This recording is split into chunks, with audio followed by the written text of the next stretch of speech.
So, the productivity cult. You might be wondering right now, how on earth is this Chinese man wearing glasses with a six-pack possibly going to help you escape this productivity cult and enter real monk mode to escape whatever miserable state you are in your life and finally start doing what you want to do? Well, as you might have noticed again, I am sitting here in the middle of the work week on a Friday, September 5th at 10 a.m., having quit this job over a year ago to just sit here and make videos on the internet because I want to. And that's only because I use the methods that I'm going to talk about and that have nothing to do with the stupid productivity journals, dashboards, or Notion, whatever that the productivity cult always tells you to do, which just ends up wasting time.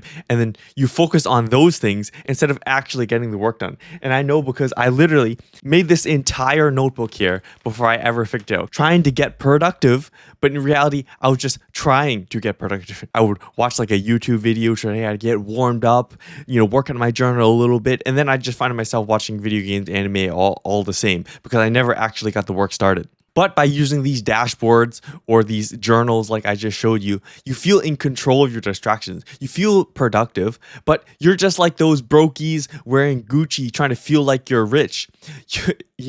Essentially these notebooks here are just like the luxury products that the poor people use to feel rich. You use them to feel productive instead of just getting your work done. If you're done being a poser and ready to start actually building something real so you can start doing what you want, as I mentioned, like I am right here, then let me explain to you how to escape the cult, actually get rid of your distractions, actually start entering real monk mode is what I'm calling it. Step 1 is to starve your ego or stop performing for dopamine. This is about solving the cult's first trap. And it's something I call the sucking dick ritual. I don't know if you've seen those people on YouTube all the time that make the Notion dashboards, which they honestly usually sell their Notion dashboards, or they sell like a journal template and do these all cute little color thingamajiggers, or they sell some calendar scheduling. They usually have communities where they show each other's dashboards and like, oh yeah, look at this little chart you can add to make this improvement so you can track your habits better. Well, first of all the showing these dashboards and stuff like that doesn't help you actually ever do any work. It is just wasting time. Second, it is psychological poison, which is really the true problem. If you've watched Andrew Huberman or not, he talks a lot about dopamine. If you don't know who he is, he's a neuroscientist. And when he talked about goal pursuit and actual focus, by just telling people your goals, telling about all the good things that you're about to do, which is basically the sucking dick ritual, showing your dashboards and shit off, you're getting a dopamine hit in anticipation of the thing you're about to do. Everyone that's congratulating you, oh yeah, look at that cool dashboard, oh look at that cool chart. You're like getting the dopamine hits, which actually makes it less likely for you to do the thing, do the habit that you want to track, or do the goal that you want to pursue. So in turn, sort of makes you more reliant on your trackers, which forces you to use them more, which wastes more time, which again prevents you from doing the work that you actually need to do, that is the goal of the dashboard in the first place. So it may sound backwards, but if you have a habit, why not just do it? If you just do it, then you don't need to track it, just like brushing your teeth. So the application here to save your dopamine is to literally save your dopamine for what matters. Like if you think about it, real monks, they don't boast about enlightenment or like, oh yeah, I'm going to get enlightened, and they talk about it to everybody. They literally just meditate, and then at some point it happens, and then maybe they teach some people after they reached a certain point. But they don't boast about it because that's very like much going to stop them from getting enlightened. So you don't need to show anybody. You just need to get it done. And then after you get it done, well, okay, now you can show people. But a problem is, once you get rid of these dashboards, now you have your free time again, which means likely you're going to fall back into your distractions because you didn't really have clarity on a goal that you wanted to work on in the first place. And if you don't have clarity, well, then your brain falls to what it does have clarity on, which is usually like scrolling on your phone or something because it's super easy, or anime or video games. You don't have to really think about it. It just, you open it and that's what you're doing.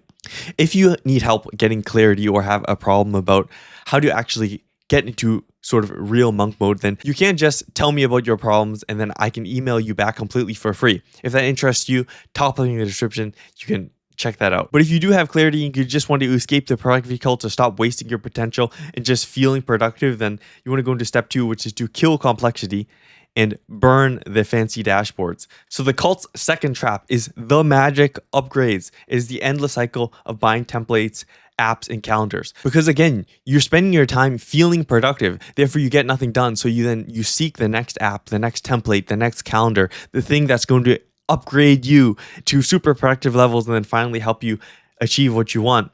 But this is all an illusion of progress. You spend months tweaking like a 10-year plan, feeling like you're a genius, only to abandon this complex system after 1 week because there's no way you can know what's going to happen 5 years out when you're only sitting here right now, haven't even taken the first step. So the thing that you need to just ask yourself right now in order to actually solve this problem is your time is the most valuable asset. Know that, and then ask yourself, does this cool looking to-do list actually help you do the work? And you'll find the answer is no, pretty much guaranteed. You got to adopt this different sort of actually getting shit done mindset and think about in real business, a complex dashboard is for tracking only after the work is done. Like think about it. You earn the revenue first, and then it goes into an automated dashboard, which then can tell you about how you can improve your current actions that you already took. So you need to do the work first. Literally just start doing stuff. You collect information, which will allow you to then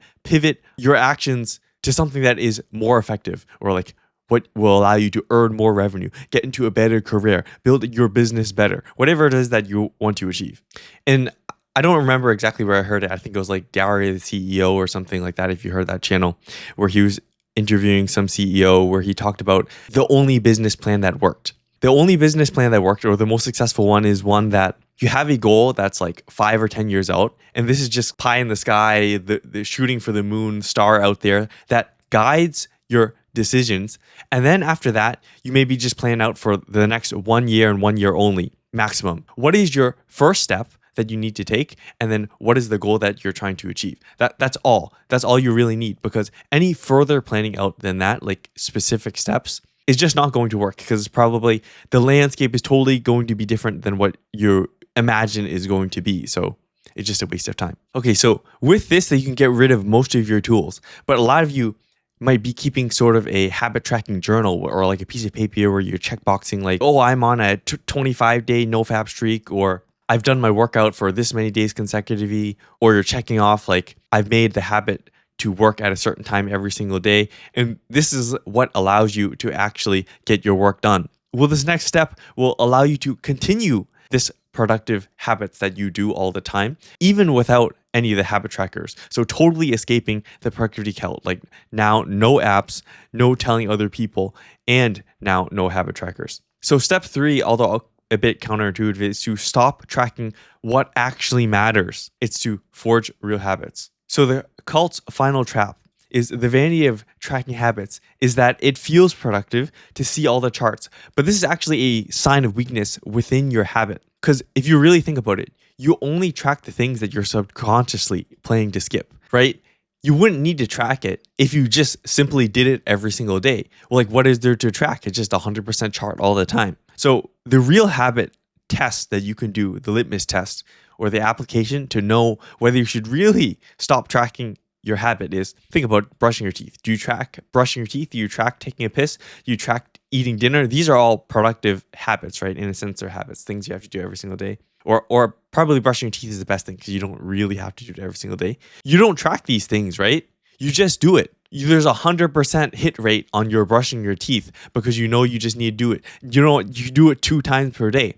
So if it actually is an essential habit, you just start doing it, you build it into a habit, and then you do it every single day. And the habits are not required because, well, it's just done. So the goal of real monk mode here with your habits is stop adding the 10x extra shit to your day. Become a man who simply effortlessly executes his mission because it's part of his soul, okay? And with these 3 different steps, that's exactly what's going to happen. Instead of doing the productivity cult thing to get you to do the thing that you actually want to do, you can just do the thing that you actually want to do so you can start living the life that you actually want. And once you escape this productivity cult, you need to learn to profit forever, because of course, if you want to do the thing that you want, it has to earn profit because you need money to survive. If you actually do want that, you can watch this video next on a 2-year trapped wagey to free man plan that I literally use myself to escape my job in 2 years. So click that if you're interested in to also get into a life where you're doing what you actually want to do.